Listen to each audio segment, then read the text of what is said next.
Hey guys, today I'll be doing a review on a homemade blaster that I just purchased. If you watched my previous PAL video, you would have seen it. It is called the ESLT blaster or homemade. ESLT stands for Extension Spring Latex Tubing Blaster. As the name suggests, it can actually be used with an extension spring, if you can see a little bit over here, or it can be used with latex tubing as well. This works differently from your standard compression springs, and it's actually quite a cool design. Some background information: actually he designed this to make it bullpup, whereby the plunger tube is actually located at the rear, and the air is actually delivered through here up the CPVC-T and into this PVC-Y over here. Why actually people like bullpup designs is because it actually makes the blaster much shorter. Length of the blaster is about 27 feet, and it's actually much shorter than your other type of homemades, whereby this is the blaster, and in addition to that you get another hopper clip sticking out, which adds another like 1 to 1.5 feet or so. So let me just go through it quickly. It's got actually a primary grip with a PVC-T over here. Okay, it has a 1/2-inch aluminum barrel.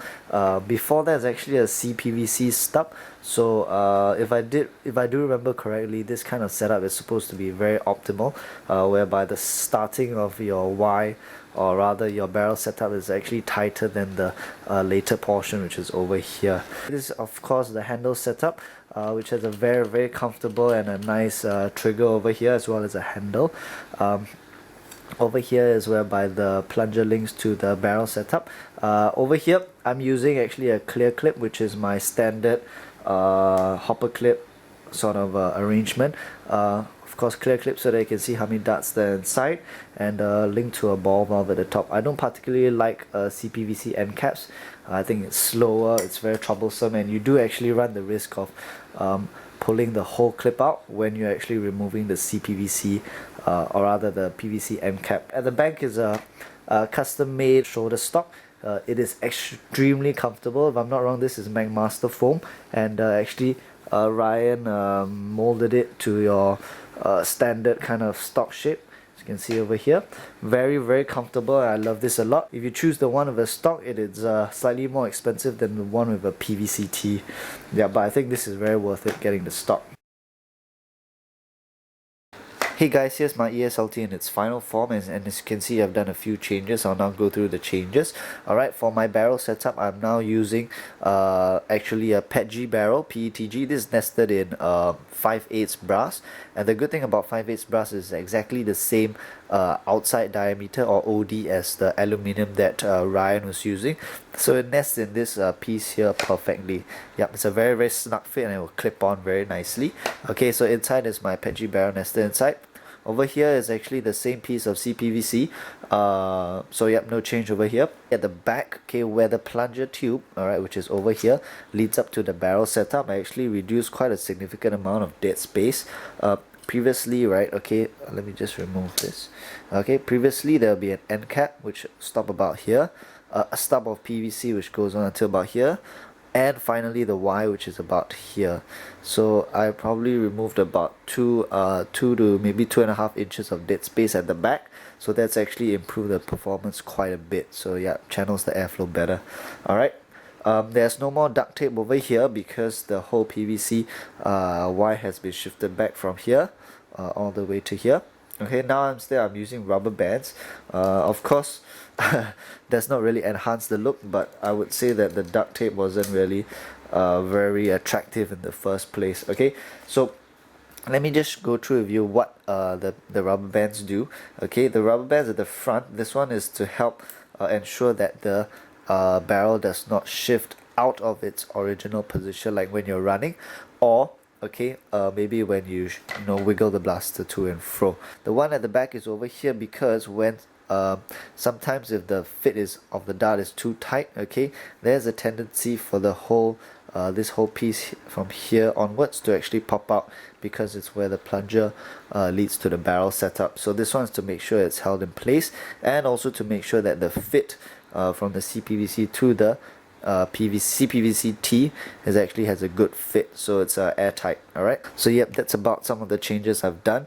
Looks wise, much hasn't changed, but one more thing I'd like to add is that because I shifted this back and the barrel still ends in the same place, I'm actually getting a longer barrel now, by maybe about 2 inches. Let me now show you guys a firing test. Okay, for my firing test I will not be using my regular darts. This is actually pink foam with a number 6 washer and a green felt tip. So these are your slug darts. Usually I don't use slug darts nowadays. I either use silly tips or white foam slug darts, okay, not pink foam. Pink foam is actually too tight for me.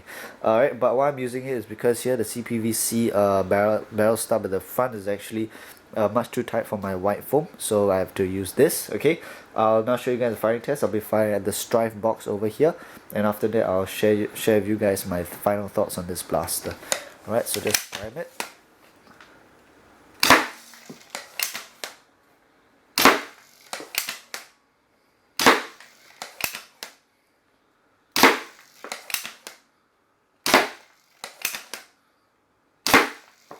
Okay, that's about it. 6 shots, fires pretty hard. I wouldn't say it's extremely hard because you can tell it can't really pierce my box over here. Whereas my hoppered pump action shotgun, the ERTL pass, can actually penetrate through the card box. Number of things I would like to actually say about this blaster is, firstly, the air seal is not perfect and it's not even close to perfect.